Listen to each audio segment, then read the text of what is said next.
Forward TV. The world is thinking. What happened at 9/11 is we didn't have a strategy, we didn't have bipartisan agreement, we didn't have American understanding of it, and we had instead a policy coup in this country. A coup. A policy coup. Some hard-nosed people took over the direction of American policy, and they never bothered to inform the rest of us. I went through the Pentagon 10 days after 9/11. I couldn't stay away from Mother Army. I went back there to see Don Rumsfeld. I'd worked for him as a White House fellow in the 1970s. All this is in the book. And I said, am I doing okay on CNN? He said, yeah, fine. He said, I'm thinking about it. He says, I read your book. And he said, this is a book that talks about the Kosovo campaign. And he said, I just want to tell you, he said, nobody's going to tell us where or when we can bomb. Nobody. He said, I'm thinking of calling this a floating coalition. What do you think about that? I said, well, sir, thanks for reading my book. And, he said, thanks, that's all the time I've got. Really. And I went downstairs. I was leaving the Pentagon, and an officer from the Joint Staff called me into his office and said, I want you to know, he said, sir, we're going to attack Iraq. And I said, why? He said, we don't know. He said, I said, well, did they tie Saddam to 9/11? He said, no.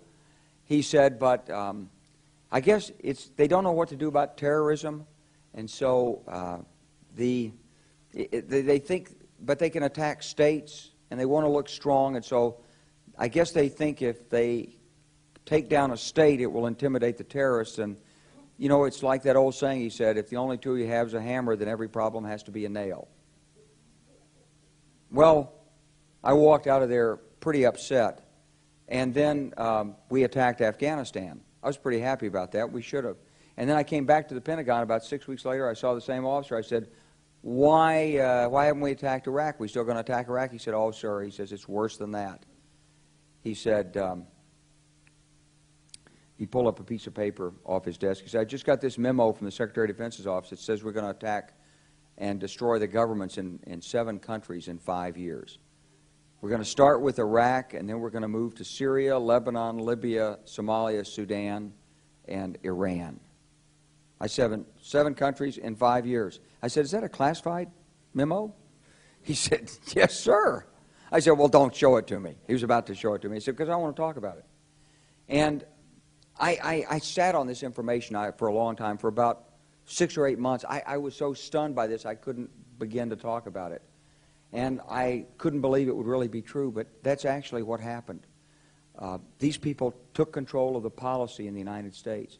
And I realized then, it came back to me, a 1991 meeting I had with Paul Wolfowitz. You know, in 2001 he was Deputy Secretary of Defense, but in 1991 he was the Undersecretary of Defense for Policy. It's the number 3 position in the Pentagon. And I had gone to see him when I was a 1-star general. I was commanding the National Training Center. I had met him one time. He said, if you ever get to Washington, come look me up. They always say that. Well, I was there in Washington. It was a Friday afternoon. I'd visited Colin Powell. He'd given me 5 minutes of his precious time and sent me on my way, and I was bored in the Pentagon, and I thought, I'll just go, who can I see? I think I'll see Wolfowitz. So I called, and up there, he was available. Scooter Libby came to the door. I met Scooter for the first time, and he brought me in, and I said to Paul, I said, and this is 1991, I said, Mr. Secretary, you must be pretty happy with the performance of the troops in Desert Storm. And he said, well, yeah, he said, but not really. He said, because the truth is we should have gotten rid of Saddam Hussein, and we didn't.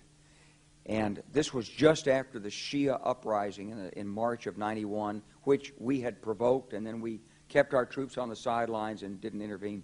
And he said, but one thing we did learn, he said, we learned that we can use our military in the region, in the Middle East, and the Soviets won't stop us. He said, and we've got about 5 or 10 years to clean up those old Soviet client regimes, Syria, Iran, Iraq, before the next great superpower comes on to challenge us. And it was like, you know, I'm coming out of the Mojave Desert. I've been training troops. I haven't been thinking geostrategy for some time.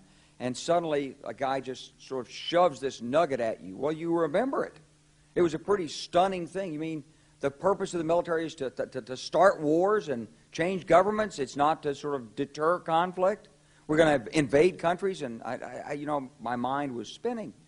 And I put that aside. It was like a nugget that you hold on to. This country was taken over by a group of people with a policy coup. Wolfowitz and Cheney and Rumsfeld, and you could name a half dozen other collaborators from the Project for a New American Century. They wanted us to destabilize the Middle East, turn it upside down, make it under our control. It went back to those comments in 1991. Now, did anybody ever tell you that? Was there a national dialogue on this? Did senators and congressmen stand up and denounce this plan? Was there a full-fledged American debate on it? Absolutely not. And there still isn't. And that's why we're failing in Iraq. Because Iran and Syria know about the plan. All you have to do is read the Weekly Standard and listen to Bill Kristol, and he blabbermouths it all over the world. Richard Pearl the same way. They could hardly wait to finish Iraq so they could move into Syria. It was like a laydown. Oh, our legions are going to go in there. This wasn't what the American people voted George Bush into office. Well, they didn't actually vote him into office, but it wasn't what many of the people who...